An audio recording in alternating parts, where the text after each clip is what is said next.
दरम्यान काँग्रेसकडून भाजप नेत्याच्या मुलांच्या गुणांवरती प्रश्नचिन्ह उपस्थित होत आहे। संबंधित विद्यार्थ्यांना 12वी मध्ये 56% तर सीईटी मध्ये 99% मिळाले असा आरोप काँग्रेसने केला। काँग्रेसचा आरोप सीईटीने सगळे फेटाळून लावले। पाहूयात नेमकं काय घडलंय।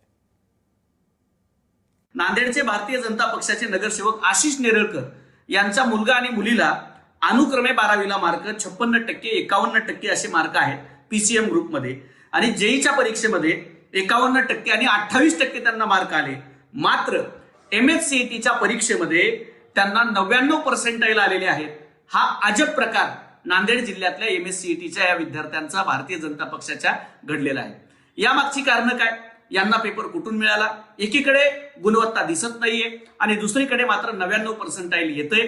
हे भाजपच्या घरात येणारी गुणवत्ता 100% पेपर फुटीतनं येते। यावरती देवेंद्र फडणवीस चौकशी करून कारवाई करणार का, याचं उत्तर महाराष्ट्रातल्या सामान्य कुटुंबातल्या विद्यार्थ्यांना त्यांनी दिलं पाहिजे। काही नगरसेवकांच्या मुलांना जास्त मार्क्स मिळाले गेलेत असं त्यांचा एक आरोप आहे, थेट असं पद्धतीने सांगितलं। आता हे नगरसेवक कोण आहेत त्याची मला कल्पना नाहीये। नगरसेवकांच्या बद्दल आपण जर काही स्पेसिफिक, आमच्याकडे जो डेटा आहे तो डेटा आम्ही त्यांचे म्हणजे बेसिकली बाकीचं आम्ही काही बघत नाही। आमच्यासाठी विद्यार्थी हा जो समोर येतो तोच विद्यार्थी आहे, परंतु असं कोणी नगरसेवक किंवा ह्या भूमिकेतून म्हणजे त्याच्याबद्दल मी काही भाष्य करू शकणार नाही।